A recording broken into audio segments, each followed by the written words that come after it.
साथियों नमस्कार। ये कलाम की बुकलेट है साथियों, और जो सेकंड ग्रेड के लिए इन्होंने जारी की है काफ़ी अच्छी है। शॉर्ट्स में काफ़ी अच्छे प्रश्न दिए हुए और पूरा व्याख्यान सहित है, देख लेते चलिए। भारत शासन अधिनियम 1935। 1935 के भारत शासन अधिनियम के दौरान भारत में governor general Lord Wellington, British प्रधानमंत्री स्टैनली और ब्रिटिश सम्राट जॉर्ज पश्चिम, याद रखिएगा महत्वपूर्ण है। 1935 के भारत शासन अधिनियम के दौरान कौन कौन थे? भारत के गवर्नर जनरल कौन थे? Lord Wellington. ब्रिटिश प्रधानमंत्री स्टैनली, कंजर्वेटिव पार्टी। ये भी सवाल आ सकता है कि जो कि उस समय प्रधानमंत्री थे वो किस पार्टी के? तो कंजर्वेटिव पार्टी के। 1935 के अंतर्गत, ध्यान रखिए। और सम्राट थे जॉर्ज पश्चिम। पृष्ठभूमि देख लीजिए। 1919 के अधिनियम की असफलता व रॉलेट एक्ट के कारण भारतीयों में असंतोष उपजा, याद रखिएगा। परिणाम स्वरूप संपूर्ण भारत में अंग्रेजों के विरुद्ध वातावरण बना। 1920 के दशक में असहयोग आंदोलन, स्वराज दल की स्थापना, सविनय अवज्ञा आदि घटनाएं हुई। इसी क्रम में पूर्ण स्वराज्य की मांग उठाई गई। इसी क्रम में मोतीलाल नेहरू द्वारा उत्तरदायी शासन की मांग की गई, याद रखिएगा। मोतीलाल नेहरू द्वारा उत्तरदायी शासन की मांग की गई। भारत में उपजी संवैधानिक समस्याओं का निराकरण करें। 1930, 1931 और 32 में गोलमेज सम्मेलनों में हुए विभिन्न संवादों के आधार पर एक श्वेत पत्र प्रकाशित किया गया। इस श्वेत पत्र में प्रांतों में पूर्ण तथा केंद्र में आंशिक उत्तरदायी शासन, संघ व प्रांतों के बीच शक्तियों का विभाजन, संघीय व न्यायालय जैसे अनेक सुझाव दिए गए। श्वेत पत्र के सुझाव के आधार पर एक विधेयक 1935 में ब्रिटिश संसद में पेश किया गया, जो संसद में पारित होने बाद 2 अगस्त 1935 को सम्राट की स्वीकृति प्राप्ति होने पर भारत शासन अधिनियम 1935 कहलाया। 2 अगस्त 1935, ध्यान रखें। प्रमुख विशेषताएं क्या थी? एक तो देखिए 14 भाग थे और 321 धाराएं और 10 अनुसूचियां। 14 भाग, 321 धाराएं और 10 अनुसूचियां। इस अधिनियम में 1919 के अधिनियम की तरह प्रत्यक्ष से प्रस्तावना को उल्लेख नहीं था। भारत परिषद का विघटन। अब इसका महत्वपूर्ण क्या विशेषता थी? भारत परिषद की स्थापना 1858 के अधिनियम के तहत की गई थी। इसे अधिनियम द्वारा समाप्त कर दिया गया। भारत सचिव का पद यथावत तथा इसके सलाहकार नियुक्त किए गए, जिसकी अधिकतम संख्या 6 व न्यूनतम 3 हो सकती थी।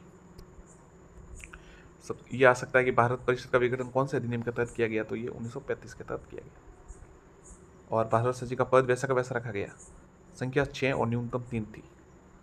भारतीय संघ। इस अधिनियम के भाग 2 के तहत भारत में संघीय व्यवस्था का प्रावधान किया गया, जिसके अंतर्गत ब्रिटिश प्रांतों, देशी रियासतों और शिप कमीशन से मिलकर संघ का निर्माण करना। ब्रिटिश प्रांतों के लिए संघ में सम्मिलित होना अनिवार्य था, परंतु देशी रियासतों के लिए ऐच्छिक था, याद रखिएगा। ब्रिटिश संघ में प्रांतों के लिए संघ में सम्मिलित होना अनिवार्य था, परंतु देशी रियासतों के लिए ऐच्छिक था। संघ के विलय होने वाली देशी रियासतों को ब्रिटिश सम्राट के साथ की गई पहले की सभी संधियों को रद्द करते हुए नवीन विलय पत्र, इंस्ट्रूमेंट ऑफ एक्सेशन, पर हस्ताक्षर करने होते थे। अब ये 3 पॉइंट है, आप देख लीजिए इसकी जो विशेषता है। इस संघ की स्थापना तभी होगी जब आधी जनसंख्या का प्रतिनिधित्व वाली रियासत इस स्वीकृति लेख पर हस्ताक्षर करेगी। अतः रियासतों के लिए राज्य परिषद में आरक्षित 104 सीटों में से 52 सीटें भरी जानी जरूरी है। संघ व इकाइयों के बीच विवाद के निर्णय हेतु संघीय न्यायालय, फेडरल कोर्ट की स्थापना की गई। उपयुक्त शर्तें पूरी नहीं होने के कारण संघीय व्यवस्था लागू नहीं हो सकी। अब देखिए संघीय विधायिका। केंद्र में द्विसदनीय संघीय विधायिका प्रावधान। संघीय देखिए राज्य परिषद, काउंसिल ऑफ स्टेट और विधानसभा, लेजिस्लेटिव असेंबली। सदस्य संख्या इसमें देखिए राज्य परिषद में 260 थी और इसमें थी 375। 260 में से ये राज्य परिषद में 156 ब्रिटिश भारत और 104 देशी रियासत, जबकि इसमें 250 ब्रिटिश भारत और 125 देशी रियासत। यह स्थायी सदन था। जो राज्य परिषद है वो स्थायी सदन है, जिसका कार्यकाल 9 वर्ष का था। प्रत्येक 3 वर्ष में 1/3 सदस्यों का अवकाश ग्रहण होगा। अब कितना राज्य सभा का? 6 वर्ष है और 2-2 साल होता है।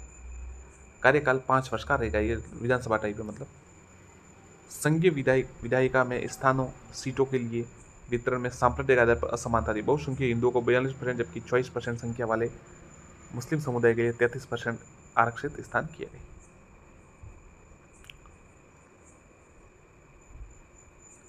उन्नीस के अधिनियम के तहत पहली बार हरिजन, महिला व जमींदार श्रम के लिए सीटें आरक्षित की। याद रखिएगा, ये थोड़ा इंपॉर्टेंट है। 1935 के अधिनियम के तहत पहली बार हरिजन, महिला, जमींदार व श्रम के लिए सीटें आरक्षित की गई। संघीय विधानसभा में सामान्य परंपरा के विपरीत ऊपरी सदन राज्य परिषद के लिए प्रत्यक्ष चुनाव, जबकि निम्न सदन विधानसभा के लिए अप्रत्यक्ष चुनाव प्रावधान रखा गया।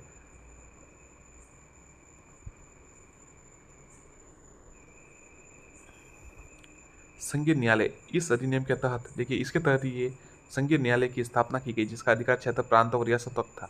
वह भारत की सर्वोच्च न्यायालय ने था, क्योंकि इसके विरुद्ध अपील ब्रिटेन में स्थित प्रिवी काउंसिल में की जा सकती थी। अब तो देखिए, यही सर्वोच्च हमारा सुप्रीम कोर्ट, पर उस समय नहीं था। इस प्रावधान के तहत 1 अक्टूबर 1937, ध्यान रखिएगा 1 अक्टूबर 1937, बहुत इंपॉर्टेंट है, को संघीय न्यायालय अस्तित्व में आया, जिसके पहले मुख्य न्यायाधीश मॉरिस क्वेर, जबकि स्वतंत्र भारत के मुख्य न्यायाधीश एच जे कानिया थे। ध्यान रखिएगा, जो भारत जब आज़ाद नहीं हुआ था तब ये 1 अक्टूबर 1937 में संघीय न्यायालय अस्तित्व में आया, जिसमें पहले मुख्य न्यायाधीश उस समय मॉरिस क्वेर, ध्यान रखिएगा मॉरिस क्वेर, जबकि जब भारत आज़ाद हो गया तब एच जे कानिया थे। फेडरल कोर्ट का स्थान दिल्ली संसद के चैम्बर ऑफ प्रिंसेस में रखा गया। 27 जनवरी 1950 तक अस्तित्व में रहा। 28 जनवरी 1950 में भारत का उच्चतम न्यायालय अस्तित्व में आया। 28 जनवरी 1950 को भारत का उच्चतम न्यायालय अस्तित्व में आया। प्रांतीय विधायिका, 1919 के अधिनियम के अंतर्गत बर्मा सहित 9 ब्रिटिश प्रांत थे। 1935 के अधिनियम बर्मा को भारत से अलग करे, बहुत ही इंपॉर्टेंट, याद रखिएगा किस अधिनियम के तहत बर्मा भारत से अलग हुआ, तो ये 1935। तथा 3 नए प्रांत सिंध, उड़ीसा और पश्चिम उत्तर सीमा प्रांत का गठन किया। इस प्रकार ब्रिटिश प्रांत में कुल 11 प्रांतों का विभक्त हुआ। 9 थे बर्मा समेत, और बर्मा 1935 में बाहर गया तो 3 नए बने, तो ये 11 8 से 3 11 हो गए। प्रांतों के लिए पहली बार प्रत्यक्ष संविधान प्रावधान किया गया। 11 प्रांतीय विधानमंडलों में से 6 को द्विसदनीय बनाया गया, जिनमें मद्रास, बंगाल, बिहार, बम्बई, संयुक्त प्रांत, असम शामिल थे। वही साथियों अभी जैसे चल रहा है ना राज्य विधानसभा और विधान परिषद, उसी प्रकार इन 6 को इसमें रखा गया था। इनके 2 बना दिए गए थे। इसमें से भी देखिए है ही, अभी भी महाराष्ट्र में तो है, असम में शायद नहीं है। 6 वो है, राजस्थान में भी बनाने की कह रहे, पर अभी तक नहीं है। शक्तियों का विभाजन, संघ सूची में 59 विषय, प्रांतीय सूची में 56 विषय और समवर्ती सूची में 36 विषय थे। महत्वपूर्ण देखिए, संघ सूची में सेना, विदेशी मामले, डाक, तार संचार, ये अभी भी है, और प्रांतीय में शांति, न्याय व्यवस्था, कृषि, शिक्षा, सड़क, स्थानीय। समवर्ती में दीवानी और फौजदारी, कानून विवाद, श्रम आदि। अवशिष्ट शक्तियां गवर्नर जनरल को सौंपी गई। केंद्र में द्वैध शासन, पहली बार केंद्र में द्वैध शासन लागू किया गया। ये अच्छा सवाल आ सकता है, द्वैध शासन कब लागू किया केंद्र में, तो पहली बार ये 1935 में लागू, जबकि प्रांतों में द्वैध शासन हटा दिया गया, जो 1919 में किया गया था। केंद्र में 4 रक्षित विषय, सुरक्षा, विदेशी मामले, धार्मिक मामले और जनजाति कबीलाई क्षेत्रों मामलों पर गवर्नर जनरल अपनी परिषद की सहायता से करता था। शेष हस्तांतरित विषयों का प्रशासन गवर्नर जनरल और मंत्रिपरिषद, जिसमें लोकप्रिय मंत्री शामिल थे जो कि व्यवस्थापिका के प्रति उत्तरदायी थे, के द्वारा किया जाना प्रस्तावित था। इस प्रकार केंद्र में द्वैध शासन स्थापित कर आंशिक उत्तरदायी शासन स्थापित किया गया। अब देखिए प्रांतीय स्वायत्तता, इस अधिनियम के द्वारा प्रांतों में द्वैध शासन समाप्त करते हुए पूर्ण स्वतंत्रता प्रदान की गई। प्रांतीय स्वतंत्रता स्वायत्तता से तात्पर्य है 2 तात्पर्य, उत्तरदायी शासन और प्रांतीय विषयों पर पूर्ण नियंत्रण। उत्तरदायी शासन में देखिए, शासन ऐसे लोकप्रिय मंत्रियों के हाथ में हो जो विधानमंडल के प्रति तथा विधानमंडल के माध्यम से जनता के प्रति उत्तरदायी हो। प्रांतीय विषयों पर पूर्ण नियंत्रण, 56 विषयों पर पूर्णतः प्रांतीय निर्णय था। इसके लिए रक्षित विषयों को हटाया गया तथा केंद्रीय हस्तक्षेप को स्वतंत्रता दी गई। प्रांतीय स्वतंत्र स्वायत्तता के लिए क्रियान्वयन के 2 मुख्य स्रोत 1935 के अधिनियम की धाराएं, इंस्ट्रूमेंट ऑफ इंस्ट्रक्शंस, निर्देशों का प्रपत्र। प्रांतीय स्वतंत्रता प्रतिबंध, अधिनियम के धारा 102 के तहत गवर्नर आंतरिक व्यवस्था, शांति, युद्ध की नीति में आपातकाल की घोषणा कर सकेगा। अब आगे देखते हैं, कुछ इंपॉर्टेंट है वही देखते हैं। प्रांतीय स्वतंत्र स्वायत्तता का क्रियान्वयन, प्रांतों में स्वायत्तता लागू करने के लिए 3 अप्रैल 1937 को चुनाव हुए। 11 में से 5 बिहार, मद्रास, उड़ीसा, संयुक्त प्रांत मध्य प्रांत में कांग्रेस को स्पष्ट बहुमत मिला। 3 प्रांतों में कांग्रेस बड़े दल के रूप में उभरी, जबकि पंजाब में यूनियनिस्ट पार्टी तथा सिंध में मुस्लिम लीग यूनाइटेड पार्टी बहुमत में थी। कांग्रेस ने कुल मिलाकर 8 प्रांतों में सरकार बनाई। संरक्षण व आरक्षण की व्यवस्था, गवर्नर जनरल को अल्पसंख्यक वर्ग के हितों की रक्षा, कुछ मुद्दों पर केंद्र व प्रांतों में उत्तरी शासन के हस्तक्षेप व्यापक अधिकार दिए गए थे, जिन्हें संरक्षण व आरक्षण के अधिकार कहा जाता है। उत्तरदायी शासन के इस हस्तक्षेप के कारण इसे संवैधानिक निरंकुशता का सिद्धांत भी कहा जाता है। बर्मा, बरार व अदन के संबंध में परिवर्तन, ये देखिए इंपॉर्टेंट है। 3 मार्च 1936 को बर्मा को भारत से अलग कर दिया, याद रखिएगा 3 मार्च 1936 को। 1 अप्रैल 1937 को अदन को इंग्लैंड के औपनिवेशिक विभाग के अधीन कर दिया, अदन को। बरार पर निजाम हैदराबाद का नाममात्र सत्ता स्वीकार कर की गई, जबकि व्यापारिक शासन मध्य प्रांत के अधीन किया गया। अब ये 3 इंपॉर्टेंट है, बाकी तो देखिए बहुत महत्वपूर्ण है ये सवाल। 3 मार्च 1936 को बर्मा को अलग किया, फिर अदन है ना उसको 1 अप्रैल 1936 को अदन को इंग्लैंड के औपनिवेशिक विभाग के अधीन किया गया, और जो बरार है उसको नाम मात्र के लिए निजाम हैदराबाद के अंडर रहा, वास्तव में इस पर सत्ता मध्य प्रांत की थी। मताधिकार व निर्वाचन। मताधिकार में विस्तार किया गया, लगभग 10% जनसंख्या को मताधिकार प्राप्त हुए। अब ये सवाल आ सकता है ना कि 10% कब तक, मतलब 1935 में कौन से अधिनियम के तहत 10% जनता को मतदान प्राप्त हुई। सांप्रदायिक चुनाव पद्धति को कायम रखा गया।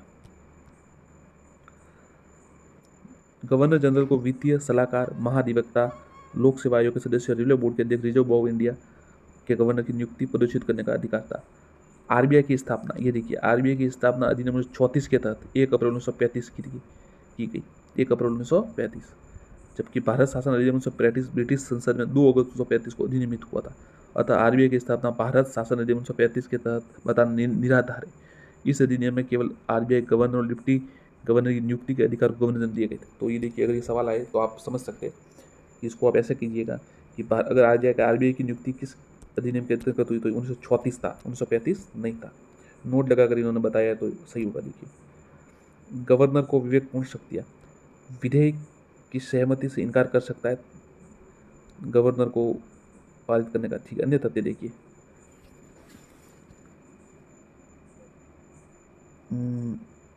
देखिए अभी देखिए क्या इंपॉर्टेंट जवाहरलाल, देखिए ब्रिटिश संसद की सर्वोच्च ज्योति रखी गई। ये देखिए उपलैंड के अनुसार 1935 का अधिनियम रचनात्मक व राजनीतिक विचार की महान सफलता था। अब ये तो बढ़िया कही। उपलैंड के अनुसार 1935 का अधिनियम रचनात्मक राजनीतिक विचार की महान सफलता, याद रखिएगा। पंडित जवाहरलाल नेहरू ने क्या कहा, इसे ब्रेकों वाली इंजन रहित गाड़ी बताया, दास्ता का घोषणा पत्र बताया, याद रखिएगा।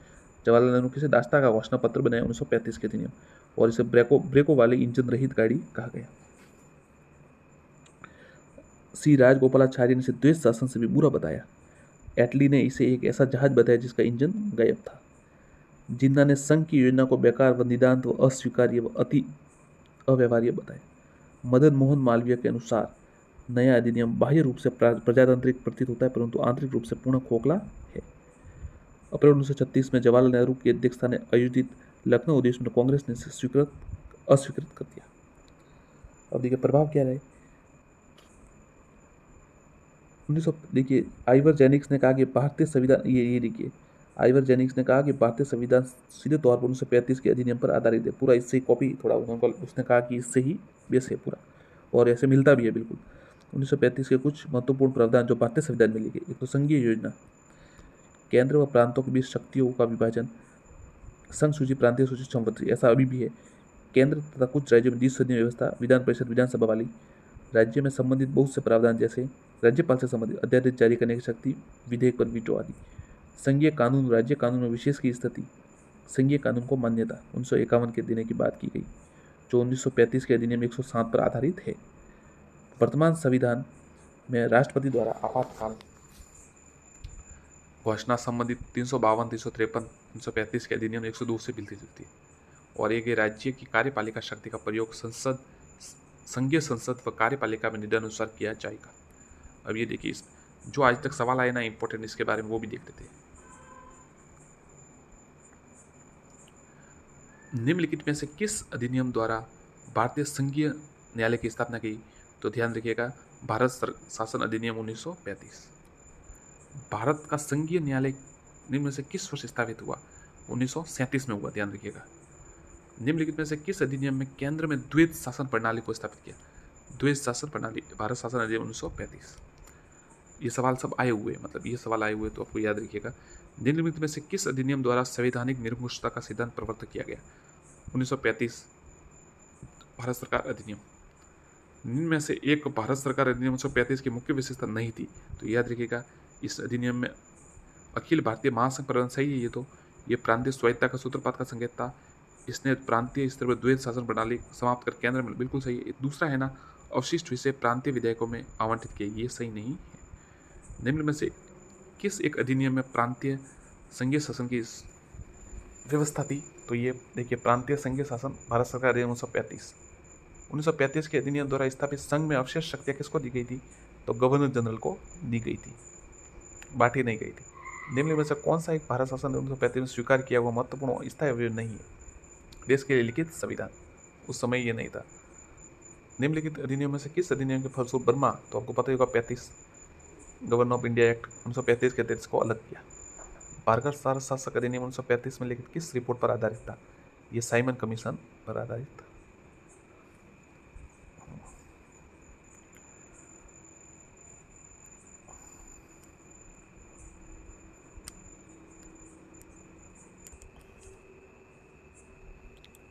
राजस्थान विधानसभा।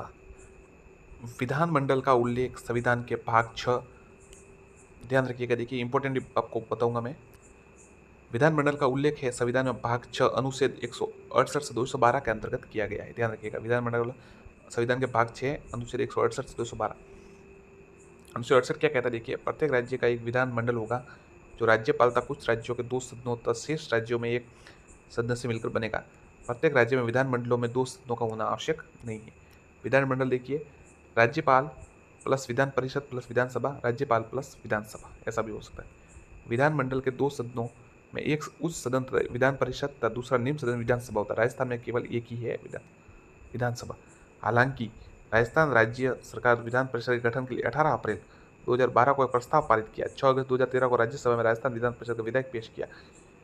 इसके बाद इस विधेयक को शांताराम नायक की अध्यक्षता, ध्यान रखिएगा, शांताराम नायक की अध्यक्षता वाली स्थायी समिति को सौंपा गया। इस समिति के अन्य सदस्य अभिषेक मनु सिंघवी, भूपेंद्र यादव तत्कालीन राज्यसभा सदस्य व अर्जुन मेघवाल तत्कालीन लोकसभा सदस्य थे। विधान परिषद। विधान परिषद का सृजन किसी भी, ये अनुच्छेद 169 में, किसी भी राज्य में विधान परिषद का सृजन करना तथा उसका उत्साधन करना संसद की शक्ति है।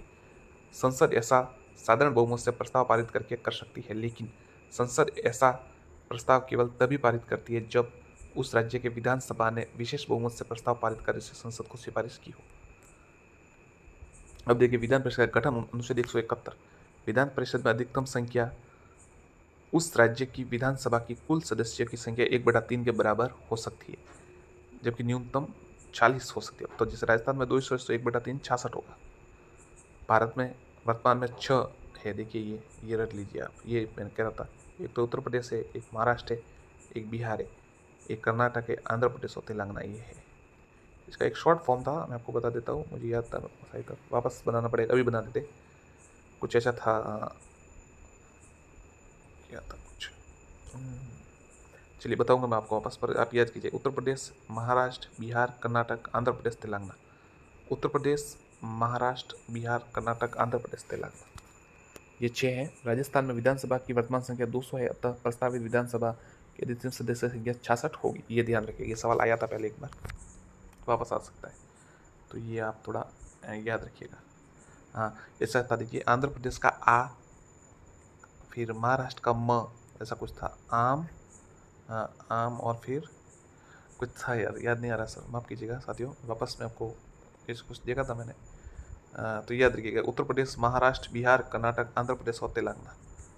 ये आपको शॉर्ट में मैं वापस जरूर बताऊंगा, तो ये याद रहेगा आपको एकदम। तो देखिए, एक तो ये था कि अब तेल बिका यूपी में, अब तेल बिका यूपी में, मतलब अब का मतलब हो जाएगा, या आ कह सकते हैं आंध्र प्रदेश, और तेल मतलब, अब देखिए, अब तेल बिका यूपी में, तेल बिका बिहार, फिर आंध्र, ये कर्नाटक, और इस प्रकार से एक है,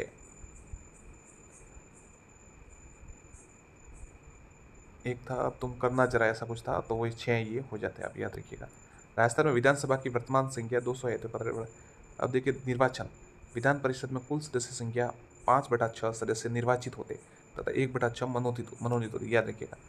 कुल सदस्य 5/6 सदस्य निर्वाचित होते और 1/6 मनोनीत होते। विधान परिषद के सदस्यों का निर्वाचन अनुपातिक प्रतिनिधित्व की एकल संक्रमणीय मत प्रणाली से होता है।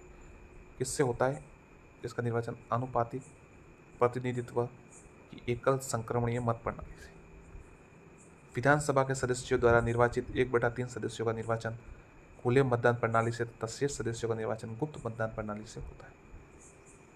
विधान परिषद के विभिन्न सदस्यों को अलग अलग निर्वाचक मंडलों द्वारा चुना जाता है। 1/3 सदस्य विधानसभा के सदस्य द्वारा, 1/3 सदस्य स्थायी निकाय द्वारा, संसद द्वारा निर्धारित, 1/12 सदस्य स्नातकों द्वारा 3 वर्ष का अनुभव, 1/12 सदस्य माध्यमिक शिक्षा तथा उच्च स्तर के 3 वर्षों का अनुभव प्राप्त शिक्षकों द्वारा और 1/6 राज्यपाल द्वारा मनोनीत।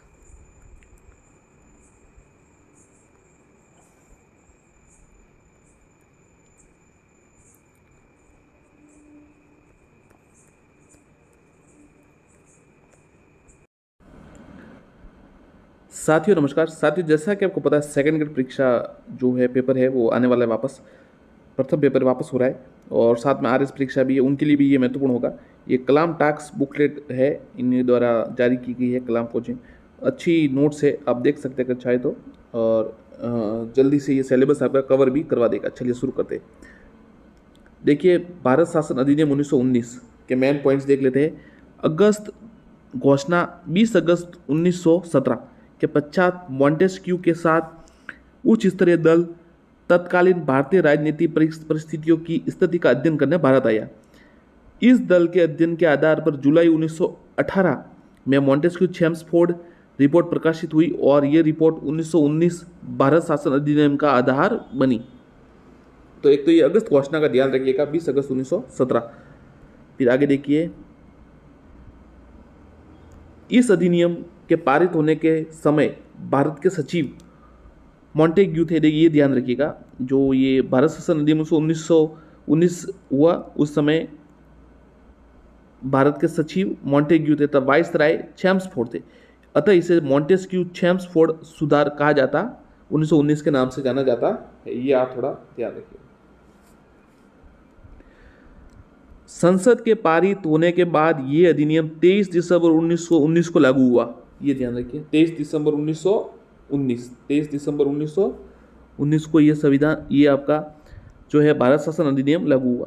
इस दौरान ब्रिटेन के प्रधानमंत्री, ये सवाल थोड़ा इंपॉर्टेंट है, देखिए, इस दौरान ब्रिटेन के प्रधानमंत्री David Lloyd George liberal party से थे और तथा ब्रिटिश सम्राट जॉर्ज पंचम थे। ये थोड़ा इंपॉर्टेंट है, आ सकता है, थोड़ा ध्यान रखिएगा कि भारत शासन अधिनियम जब लागू हुआ तब ब्रिटेन के प्रधानमंत्री कौन थे? डेविड लॉयड थे जॉर्ज, डेविड लॉयड जॉर्ज, याद रखिएगा, डेविड लॉयड जो लिबरल पार्टी से थे और ब्रिटिश सम्राट थे सम्राट जॉर्ज पंचम।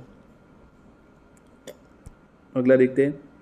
अब देखिए, अधिनियम लाने हेतु उत्तरदायी कारक, किसके कारण इसको लाना पड़ा? 1909 के अधिनियम की असफलता, कांग्रेस व मुस्लिम लीग के लखनऊ समझौता जो 1916 में हुआ तहत आपसी मतभेद बुलाकर ब्रिटिश सरकार के समक्ष सुधारों की योजना रखी। 1909 में शुरू की गई सांप्रदायिक चुनाव व्यवस्था इसका कारण था। प्रथम विश्व युद्ध में शामिल होने के लिए भारत से किया गया वादा, होम रूल लीग आंदोलन आदि के माध्यम से स्वशासन की मांग, समाचार साहित्य आदि के माध्यम से आमजन में जागृत, इसके कारण इसको लाना पड़ा। अब देखिए इसकी प्रस्तावना देखिए।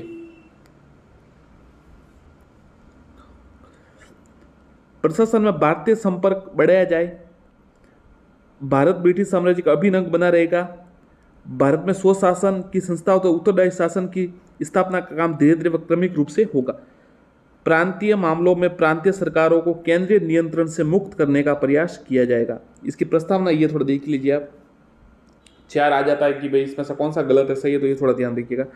प्रशासन में भारतीयों का संपर्क को बढ़ाया जाए, एक तो ये भारत ब्रिटिश साम्राज्य का अभिन्न अंग बना रहेगा, ये भी सही है।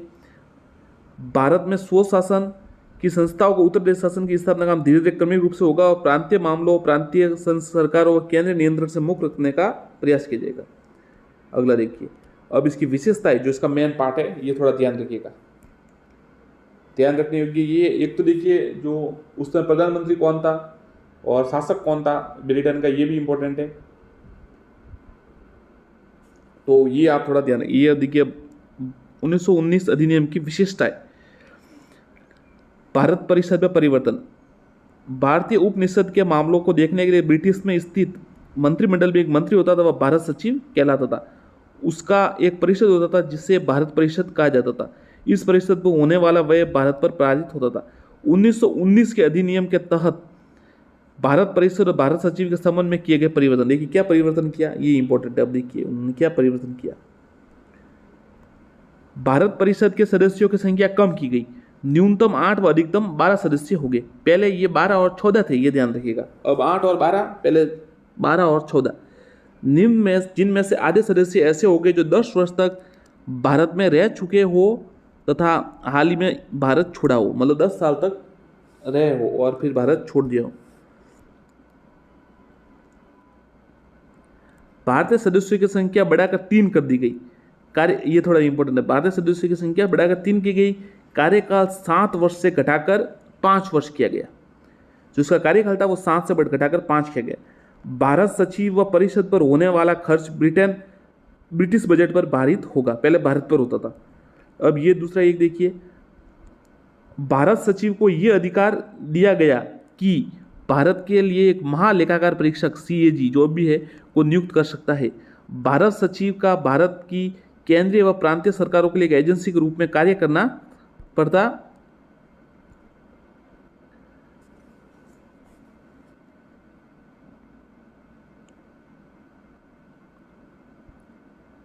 इस कार्य के लिए भारतीय उच्चायुक्त हाई कमिश्नर के पद का गठन किया गया, जिसका वेतन भारतीय कोष से मिलना था। देखिए फिर देखिए नोट, उच्चायुक्त का यह पद 13 अगस्त 1920 को स्थापित की गई। अब ज़्यादा अगर गहराई से पूछा जाए तो सवाल आ सकता है कि उच्चायुक्त का पद कब किया गया, तो 13 अगस्त 1920 को स्थापित किया गया, जिस पर प्रथम नियुक्ति ये देखिए विलियम स्टीवंस मेयर की हुई। अब ये सवाल आप ध्यान रखिए, ऐसे सवाल ही बनते हैं। ज़्यादा अगर डीप में पूछा जाए तो ये सवाल जरूर बनेगा। उच्चायुक्त का पद जो है वो 13 अगस्त 1920 को स्थापित हुआ और प्रथम नियुक्ति विलियम स्टीवंस मेयर की हुई। गवर्नर जनरल व कार्यकारिणी परिषद, अब देखिए गवर्नर जनरल व कार्यकारिणी परिषद 1919 के अधिनियम में गवर्नर जनरल व उसकी कार्यकारिणी परिषद की शक्ति में कोई परिवर्तन नहीं आया। ये ध्यान रखिए, कोई परिवर्तन नहीं आया। अब केंद्रीय विधानमंडल 1919 के अधिनियम में पहली बार द्विसदनीय केंद्रीय विधायिका की स्थापना की गई। केंद्रीय विधानसभा, देखिए केंद्रीय विधायिका में क्या क्या है, केंद्रीय विधायिका फिर उच्च सदन, निम्न सदन, काउंसिल ऑफ स्टेट राज्य परिषद और लेजिस्लेटिव असेंबली विधानसभा।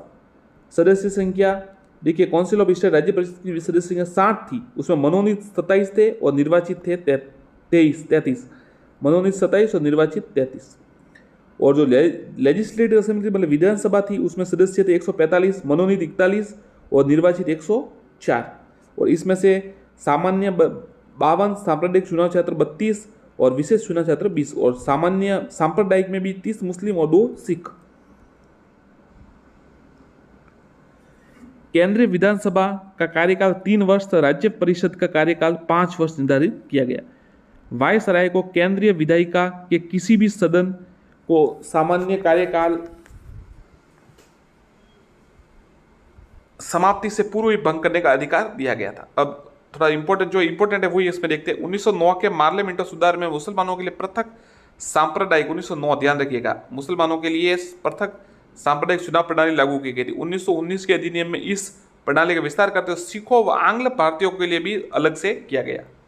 तो देखिए 1909 में तो किया गया था मतलब मुसलमानों के लिए मार्लियामेंटो सुधार में, और फिर इसमें थोड़ा और आगे बढ़ाया, मुसलमानों के साथ साथ सिख और आंग्ल भारतीयों के लिए भी सांप्रदायिक चुनाव प्रणाली शुरू की गई। ये थोड़ा ध्यान रखिएगा। अगर आ जाए कि सिखों के लिए कब अलग से चुनाव प्रणाली शुरू की गई, तो ये 1919 में। 1919 के अधिनियम के तहत पहली बार 1920 में निर्वाचन हुए तथा 9 फरवरी 1921 को पहली केंद्रीय विधानसभा गठित की गई। इस अधिनियम के तहत 1920, 1923, 1926, 1930 और 1934-35 में निर्वाचन हुए, अतः कुल 6 केंद्रीय विधानसभाओं का गठन हुआ। राज्य परिषद, ये देखिए थोड़ा सवाल, राज्य परिषद के प्रथम अध्यक्ष अलेक्जेंडर मूडीमैन बने थे।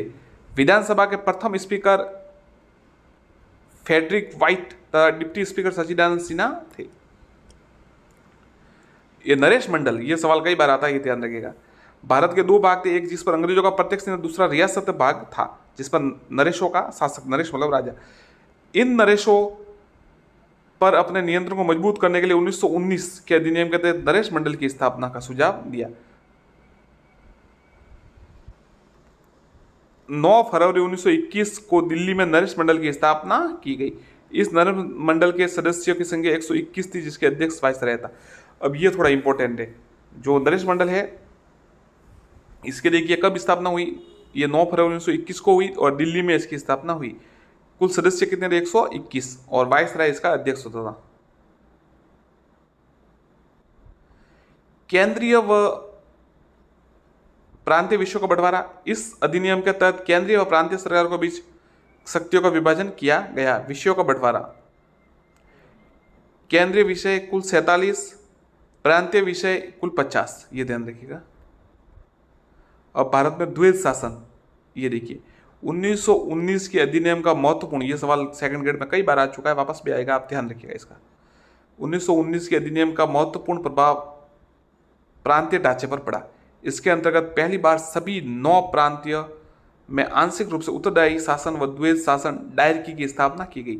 इसके अंतर्गत प्रांतीय सूची के 50 विषयों को 2 भागों में बांटा गया।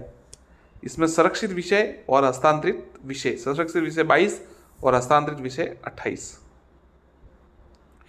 जो संरक्षित विषय थे, इनका अर्थ था इन विषयों पर प्रशासनिक नियंत्रण गवर्नर व उसकी कार्यकारिणी परिषद था, जो सचिव की परामर्श पर ब्रिटिश सम्राट द्वारा नियुक्ति की जाती थी।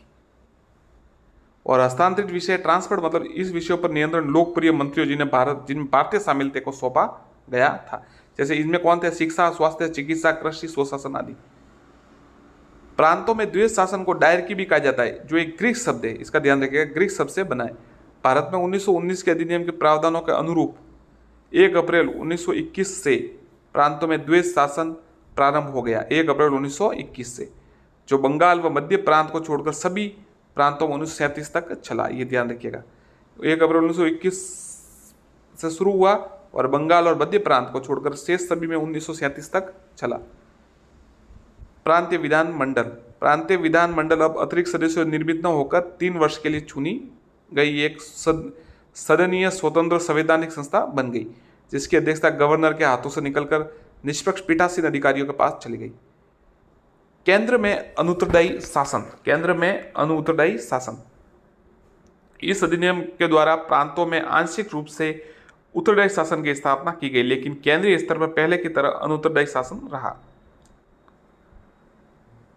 केंद्रीय कार्यकारिणी परिषद में अधिक भारतीयों की नियुक्ति, मतलब भारतीयों की अधिक नियुक्ति होने लगी। अधिकतम संख्या का प्रतिबंध हट गया। 10 वर्ष का अनुभव रखने वाले भारतीय उच्च न्यायालयों के वकीलों के परिषद का कानून सदस्य बनने योग्य माना। इस प्रकार देखिए 10 वर्ष अनुभव रखने के बाद भारतीय उच्च न्यायालय के वकीलों को परिषद का कानून सदस्य बनने योग्य माना। इस प्रकार तेज बहादुर सप्रू पहले भारतीय कानूनी सदस्य बने। कौन बने? तेज बहादुर सप्रू। कार्यकारिणी परिषद में भारतीयों की संख्या एक से बढ़कर 3 की गई, लेकिन सदस्य जनता के प्रतिनिधि होकर सरकार के छायते होते थे। इन्हें कम महत्व के विभाग दिए जाते थे।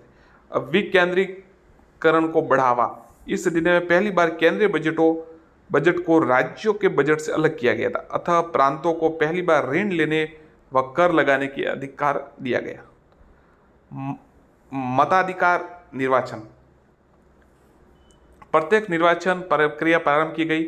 मताधिकार का विस्तार किया गया, जिसमें लगभग 10% भारतीय जनता को मताधिकार प्राप्त हुआ। महिलाओं को मत देने का अधिकार नहीं था। इस अधिनियम में सांप्रदायिक निर्वाचन प्रणाली का विस्तार करते हुए मुसलमानों के साथ सिखों, आंग्ल भारतीयों और यूरोपियों को सम्मिलित किया गया। इस अधिनियम में सिविल सेवकों की भर्ती के लिए केंद्रीय लोक सेवा आयोग FPSC का प्रावधान किया गया, जिसका गठन 1926 में किया गया। समीक्षा, यह अधिनियम एक अल्पकालीन प्रयोग व संक्रमणकालीन उपचार था। अधिनियम द्वारा 10 वर्ष पश्चात एक रॉयल कमीशन की नियुक्ति का प्रावधान किया गया, जो अधिनियम की क्रियान्वयन की समीक्षा करेगा। साइमन कमीशन इसी का परिणाम था, ये याद रखिए। अब इसमें क्या क्या इंपॉर्टेंट है वापस देख लेते। देखिए एक बार विशेषता आप देख लीजिए ताकि आपको याद रहे क्या क्या महत्वपूर्ण था इसमें। देखिए एक तो भारत परिषद में परिवर्तन, सदस्यों की संख्या कम की गई और भारतीय सदस्यों को मौका दिया गया। एक था केंद्रीय विधानमंडल, गवर्नर जनरल कार्यकारिणी परिषद, एक नरेश मंडल की स्थापना, केंद्रीय व प्रांतीय विषयों का बंटवारा, प्रांतों में द्वैध शासन, प्रांतीय विधानमंडल और केंद्र में अनुत्तरदायी शासन, केंद्रीय कार्यकारिणी परिषद में अधिक भारतीयों की नियुक्ति। विकेंद्रीकरण को बढ़ावा और मताधिकार का निर्वाचन। और फिर ये देखिए 1919 के अधिनियम के संबंध में विभिन्न विचारों के मत, ये जरूर आता सवाल कि किसने क्या कहा था, किसने क्या कहा था। देखिए बाल गंगाधर तिलक, बिना सूरज का सवेरा जो एकदम अस्वीकार्य है। अब ये देखिए बहुत ही इंपॉर्टेंट है। अब ऐसा सवाल आ जाए कि भाई 1919 के अधिनियम के बारे में ये किस महापुरुष ने कहा या किस विचारक ने कहा, बिना सूरज का सवेरा जो एकदम अस्वीकार्य, बाल गंगाधर तिलक। एनी बिसेंट ने क्या कहा, न तो इंग्लैंड को ये शोभा देता है कि ऐसे सुधार प्रस्तुत किए जाए और न ही भारत के सम्मान के अनुकूल है कि वह इन्हें स्वीकार करे। एनी बिसेंट ने।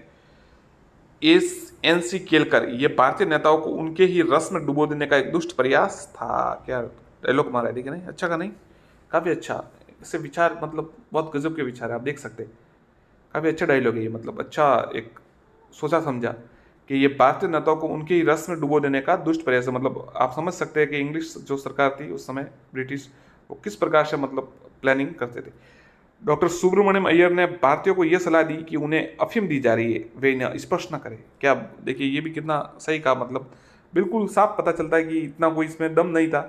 और भारत को जिस तरह से मतलब आप कह सकते हैं आश्वासन था एक प्रकार से, कोई इसमें दम नहीं था इतना। जो सुधार था ये 1919 का। नोट सुरेंद्रनाथ बनर्जी के नेतृत्व वाले नेशनल लिबरेशन फेडरेशन ने 1919 के सुधारों का स्वागत किया था। कांग्रेस के अमृतसर अधिनियम में इन सुधारों को अपर्याप्त, असंतोष और निरसन। अब देखिए बाल गंगाधर ने कहा बिना सूरज का सवेरा स्वीकार नहीं। एनिस्मिथ ने कहा न तो इंग्लैंड को शोभा देता है और न भारत को सम्मान का अनुकूल है। एनसी केलकर ने कहा यह भारतीय नेताओं को उनकी रस में डुबो देने का एक दुष्ट प्रयास था। डॉक्टर सुब्रमण्यम अय्यर ने कहा भारतीयों का यह सलाह दी कि उन्हें जो अफीम दी जा रही है वह इसे स्पर्श ना करे। ये चार आप रट लीजिए, कोई भी प्रश्न बन सकता है। फिर ये देखिए सबसे इंपॉर्टेंट इसमें एक अलग और थोड़ा है, हर चीज में पक्ष विपक्ष होता है, इसमें भी विपक्ष है, पक्ष है विपक्ष भी है।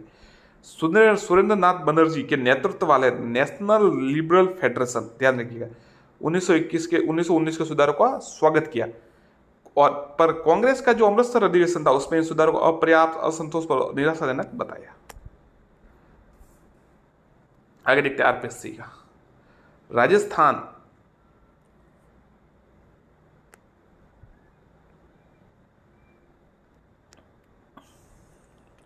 राजस्थान लोक सेवा आयोग एक संवैधानिक आयोग है जिसका उल्लेख संविधान के भाग 14वें भाग के 308 से 323 के दूसरे अध्याय अनुच्छेद 315 323 में है। अब ये बहुत ही इंपॉर्टेंट है, देखिए राजस्थान लोक सेवा आयोग एक संवैधानिक आयोग है जिसका उल्लेख संविधान के 14वें भाग, कौन सा भाग है, 14वां अनुच्छेद कहां से, 308 से 323, फिर देखिए कि दूसरे अध्याय 315 से 323 में है। अनुच्छेद 15 के अनुसार प्रत्येक राज्य में एक लोक सेवा आयोग होगा। अनुच्छेद 15 के अनुसार, 315 के अनुसार प्रत्येक राज्य में एक लोक सेवा आयोग होगा। राजस्थान के गठन के समय 3 रियासतों जोधपुर 1939, जयपुर 1940 और बीकानेर 1946 इनके अपने अपने लोक सेवा आयोग थे। याद रखिएगा कहाँ कहाँ थे 3, जोधपुर में 1939 में बन गया था, जयपुर में 1940 में और बीकानेर में 1946 में। याद रखिएगा ये 3 थे, मतलब आजादी से पूर्व राजस्थान गठन के समय। राजस्थान लोक सेवा आयोग के गठन हेतु राजस्थान सरकार ने 16 अगस्त 1949 को एक अध्यादेश जारी किया जिसके तहत 20 अगस्त 1949 को जयपुर में राजस्थान लोक सेवा आयोग की स्थापना की गई। याद रखिएगा राजस्थान लोक सेवा आयोग के गठन हेतु राजस्थान सरकार ने 16 अगस्त 1949 को एक अध्यादेश जारी किया। कब किया, 16 अगस्त 1949, जिसके तहत 20 अगस्त 1949 को जयपुर में राजस्थान लोक सेवा आयोग की स्थापना की गई। इस अध्यादेश में यह प्रावधान किया गया कि जिस दिन से आयोग के सदस्यों की नियुक्ति करने की अधिसूचना प्रकाशित की जाएगी उसी दिन से आयोग प्रभाव में आएगा। अतः राजस्थान राजपत्र में 22 दिसंबर 1949 को सदस्य नियुक्ति करने की अधिसूचना प्रकाशित होने के साथ ही आयोग प्रभाव में आ गया। देखिए स्थापना तो की गई थी 20 अगस्त 1949 को, प्रभाव में आया 22 दिसंबर 1949 को। राज्य पुनर्गठन आयोग 1957 में सत्यनारायण राव समिति की सिफारिश के आधार पर इसे अजमेर स्थानांतरित किया गया। आयोग का सचिव भारतीय प्रशासनिक सेवा का अधिकारी होता है। सचिव द्वारा समस्त प्रशासनिक व वित्तीय कार्य निष्पादन किया जाता है। संविधान में आयोग के सदस्यों की संख्या का उल्लेख नहीं किया गया और ना ही सदस्यों की योग्यता का उल्लेख किया गया। यह राज्यपाल की स्वविवेकीय शक्ति है। देखिए, संविधान में आयोग के सदस्यों की संख्या का उल्लेख नहीं है और न ही सदस्यों की योग्यता का उल्लेख है। राज्यपाल की स्वविवेकीय शक्ति है। लेकिन यह कहा गया कि आयोग के कम से कम आधे सदस्य भारत सरकार या किसी राज्य सरकार के अधीन कम से कम 10 वर्ष तक पद धारण कर चुके हो, अनुभव कर चुके हो। अब आरपीएससी की वर्तमान संरचना देखिए। वर्तमान में आयोग में एक अध्यक्ष व 7 सदस्य, जबकि शुरुआत में एक अध्यक्ष व 2 सदस्य थे। अब वृद्धि कैसे हुई देखिए। 1949 में 1+2 है, अध्यक्ष तो एक मानिए, 2 सदस्य। 68 में हुआ 1+3, याद रखिएगा। 49 से सीधा 68, 19 साल बाद। फिर 68 से 73, 1-4 हो गया। फिर 1981 1-5 हो गया और 2011 में 1-7 हो गया। 6 हुई नहीं, याद रखिएगा। 1949 में हुआ 1+2, 1968 में हुआ 1+3, 1973 में हुआ 1+4 और फिर 1981 में हुआ 1+5 और 2011 में हुआ 1+7। अब सदस्यों की नियुक्ति। सदस्यों की नियुक्ति अनुच्छेद 316। आयोग के सदस्यों तथा सदस्यों की नियुक्ति राज्यपाल द्वारा की जाती है तथा राज्यपाल आयोग के सदस्यों की को कार्यवाहक अध्यक्ष की नियुक्ति कर सकता है। देखो, 316 सदस्यों की नियुक्ति किसके अनुच्छेद के अनुसार होती है? 316, पक्का रख लीजिए। आरपीएससी के सदस्य मतलब लोक सेवा आयोग के जो सदस्य है, इनकी राज्य लोक सेवा आयोग, इनके सदस्यों की नियुक्ति 316। आयोग के अध्यक्ष तथा सदस्यों की नियुक्ति राज्यपाल द्वारा की जाती है तथा राज्यपाल आयोग के किसी सदस्य को कार्यवाहक अध्यक्ष नियुक्त कर सकता है अगर नहीं हो तो। अब कार्यकाल भी 316 में ही है। आयोग के अध्यक्ष तथा सदस्य के पद ग्रहण तिथि से 6 वर्ष की अवधि या 62 वर्ष की आयु में जो भी पहले हो तब तक पद धारण करता है। अध्यक्ष तथा सदस्य राज्यपाल को संबंधित त्याग पत्र अपना पद छोड़ सकते हैं, याद रखिएगा। बढ़िया है, बढ़िया, अच्छा प्रश्न बनेगा। 6 वर्ष की अवधि और 62 वर्ष की आयु जो पहले हो तब तक पद धारण करता है, पक्का रख लीजिए इसको। 662 याद कीजिएगा। 662 ऐसा याद करना आप, 662 याद हो जाएगा। जो पहले अगर 6 वर्ष हो तो पहले हटना या 62 वर्ष हो तो बाद, जो भी हो। अध्यक्षता सदस्य राज्यपाल को संबोधित कर त्याग पत्र अपना पद छोड़ सकते। अध्यक्ष को हटाना। आरपीएससी के अध्यक्ष सदस्यों को केवल कदाचार के आधार पर राष्ट्रपति के ऐसे आदेश से उनके अवधि किसको? आरपीएससी के अध्यक्ष और सदस्य। तो आपको समझ में आ गया होगा क्या मामला मैं बात कर रहा हूं। केवल कदाचार के आधार पर राष्ट्रपति के ऐसे आदेश को उसके पद से हटाया जा सकता है जो सर्वोच्च न्यायालय द्वारा की गई जांच के उपरांत प्रतिवेदन पर आधारित हो। आरपीएससी के अध्यक्ष सदस्यों को नियुक्ति राज्यपाल करता है लेकिन उन्हें हटा नहीं सकता। ये थोड़ा ध्यान रखिएगा, आप सवाल आ सकता है। मामला थोड़ा आपको पता है, अभी भी इस बारे में चर्चा भी काफ़ी है। अध्यक्षता सदस्य वो दे नहीं दे अलग बात है, परीक्षा में आरपीएससी परीक्षा करवा रही है। अध्यक्ष तथा सदस्यों को पद से हटाने का अधिकार राष्ट्रपति को प्राप्त है। राष्ट्रपति उन्हें उसी आधार पर हटा सकते हैं जिन आधारों पर यूपीएससी के अध्यक्ष सदस्यों को हटा, जिनके आधार।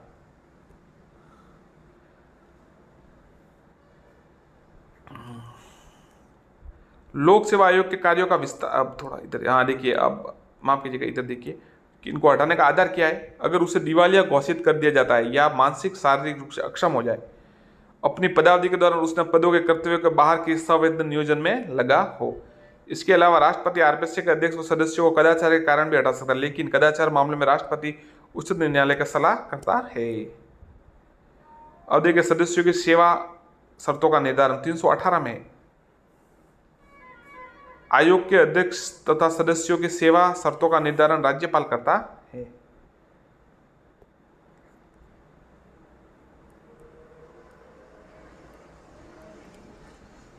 ये 317 में ध्यान रखिएगा।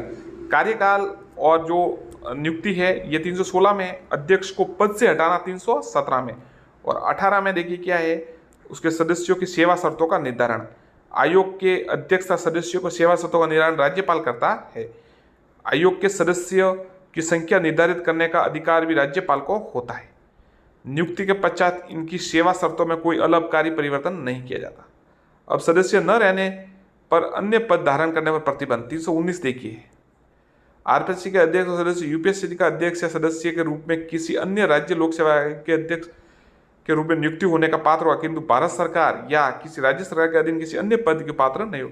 अब देखिए, ये जो सदस्य और अध्यक्ष है, ये यूपीएससी के अध्यक्ष व सदस्य के रूप में किसी या अन्य जो राज्य है उनके लोक सेवा आयोग के अध्यक्ष के रूप में रह सकते हैं, परंतु कोई दूसरे भारत सरकार या राज्य सरकार के अधीन किसी अन्य पद पर नहीं पात्र होगी।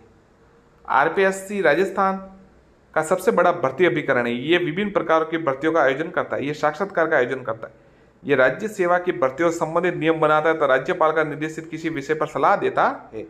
एक सेवा से दूसरी सेवा पदोन्नति संबंधी नियम बनाता है, पदोन्नति संबंधी कार्यों को सहयोग प्रदान करता है। लोक सेवा आयोग के कार्यों का विस्तार देखिए 321 में यूपीएससी के कार्यों का विस्तार संसद करती है, जबकि आरपीएससी के कार्यों का विस्तार राज्य विधानमंडल करता है, मतलब विधानसभा।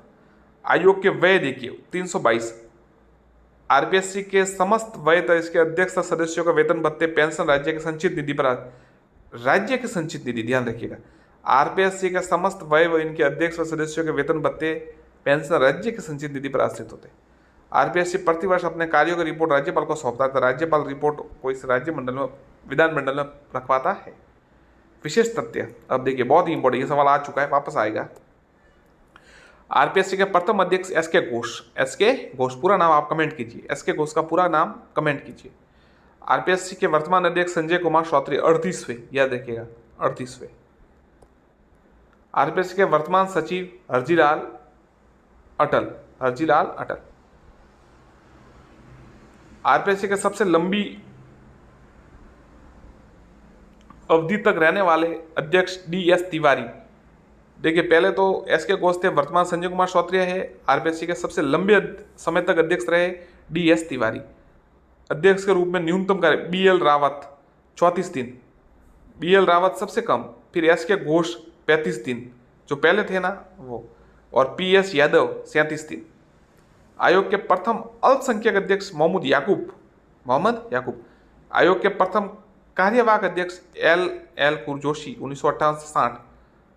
अब तक 7 अध्यक्ष रहे, देखिए 7 कार्यवाहक अध्यक्ष रहे, मतलब L Joshi, S Singhania, S Tak, HL Meena, RD Saini, Shiv Singh Rathore और जसवंत सिंह राठी।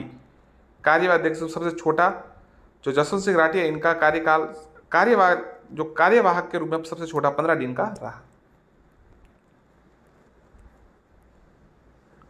अब देखिए प्रथम महिला सदस्य कांता खातुरिया।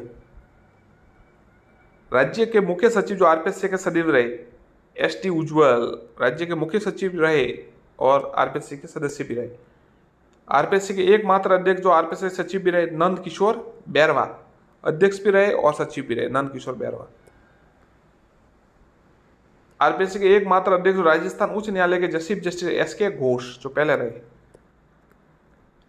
आरपीएससी के एकमात्र अध्यक्ष जो डीजीपी रहे भूपेंद्र सिंह यादव 35वें।